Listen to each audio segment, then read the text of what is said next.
Yeah,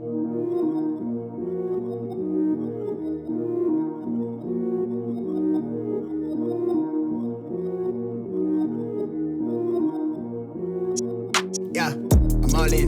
Brody on the line, I'm tapping in. God out here pulling the strings for me. A girl on the line, she feeling me. Preoccupied by the motivation. Put in the time, pay the entry fee. Bro on the rise, yeah, he kinda nice. Inside of my mind, no one's real as me. Good day to you and Happy New Year, everybody. Today, we're printing custom neck labels. Let's do this. Why print neck labels? Because it's better. It looks better, it's cost effective. You don't have to be sewing a patch in the back. Too much going on. Plus, I don't like when I get shirts that has that label. It's always itching on my back. But when it comes to custom printing neck labels, nothing better than that. When it comes to custom printing labels, something like this, I advise for you guys to put the washing instruction. Very, very good. For it to have the name, you know, the brand's name, what shirt is 100% cotton or 50-50. And where's the shirt come from? That's your choice. I mostly will just put printed, you know, in the Bronx. And keep it within 3.5 by 4, the most. You could go even smaller, but don't make it too big. It looks ugly. Try to make it real nice. And when it comes to placing it, you notice I put all the different sizes, all the 6. That's how you have to figure out which one is best for you to put the sizes on, because once you have the press, it all determines on what, if you have a rear press clamp or side clamps. That's gonna change how you're gonna place those. That's on you. The other thing is you could even go smaller, like this one here. This one is about 2.5. Look how small it is. It still has the washing instructions there. But that's as most you could go. That's small, or about 3.5 by 4. That's the big size. The other thing is you want to make sure you use a 230 mesh. You want to deposit as less ink as possible. What you don't want is the shirt to go through and come out through the back. You don't want that. So that's why I'm using a plastisol ink, because plastisol intends to lay on top of the shirt. Don't use water-based or discharge ink, because it's just gonna go right through. Especially if you're dealing like with the Bella canvas and everything, they very thin. It will go through. Just keep it with plastisol, and the best color for it is gray. Now that I got all that out, let's expose this and let me show you 2 ways that you're gonna print it on the press. Let's do this. Okay, before you even start printing your design on the film, you have to make sure, where am I gonna print this image at? Am I gonna use a regular palette or a sleeve palette? If you're gonna use a regular palette, that means you have to turn the shirt inside out, face it back where you're gonna put the print at. And when it comes to exposing it, you're gonna expose it just like you do when you're exposing a regular t-shirt. But when it comes to the sleeve palette, you're not gonna turn the shirt inside out. You're gonna use the front part of the sleeve palette. But when it comes to the image, you have to do a whole 180. Make sure that it's facing you when you're bringing down the screen. That image has to be facing you. That's how you do when you're gonna be printing on a sleeve palette. But now, let's expose this.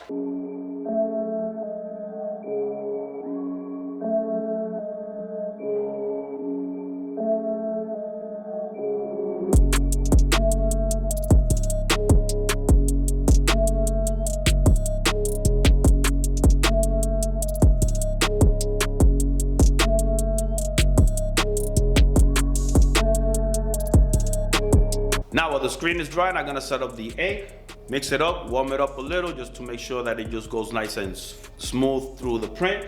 What I'm gonna be using is the Rapid Cure Gray. This is the ink I'm gonna use.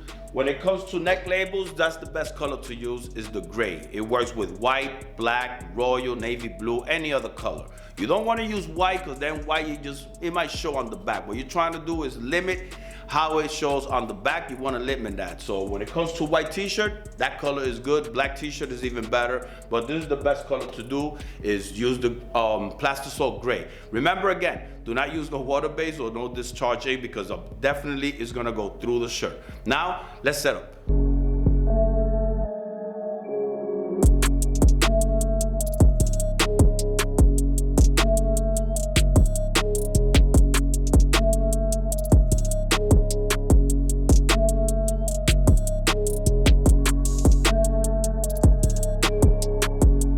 Okay, the reason I say it have to be on you, what you're gonna print on. You gotta make sure that you put at least 3 of sizes here and 3 sizes here so you can flip the screen. What I will do is usually I will move to the, right now I'm moving to the right because I'm gonna use the small. Then I move to the left, I'll use the medium. Then I'll bring this up a little so I could get the large right in the middle. Flip the screen, do the same thing. You guys gotta figure out your placement depending on where you're gonna be printing your custom neck labels. So let's do this.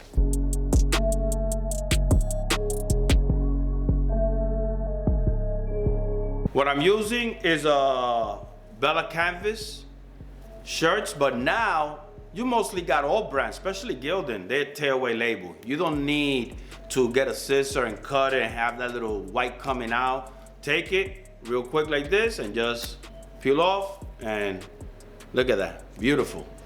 I'm using the laser light to mark where am I gonna be placing the top collar of the shirt. If you don't have a laser light, just use a marker, make a line of it, and make sure that's where you're gonna place every shirt, right on that line.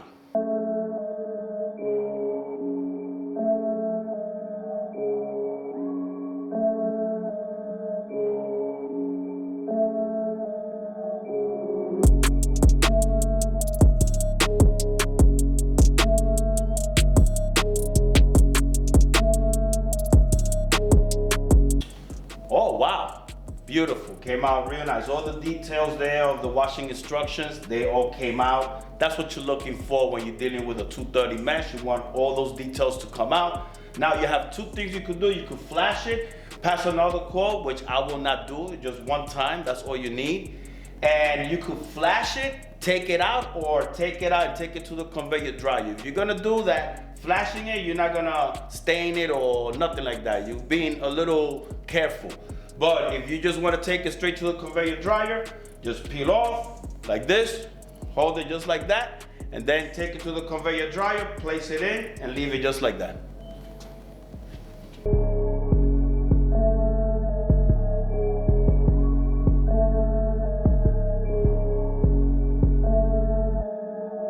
Came out real nice, beautiful. But the most important part is right here. You don't see nothing.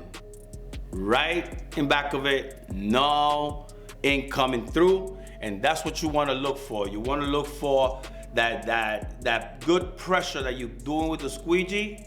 That's the pressure you're looking for. I used a 60 durometer. I didn't use the 75, a little too hard. I wanted a softer squeegee so it won't really press on. So that's a 60 durometer squeegee I use. So perfect. If you want to do custom neck labels, you could do it. So I hope you guys got a little understanding of how to print neck labels. Make your own, make a little style on it. You're gonna like it. It's all about the pressure when you're doing this. Remember, it's all about the pressure. So if you like this video, press that like button. If you haven't subscribed yet, please subscribe.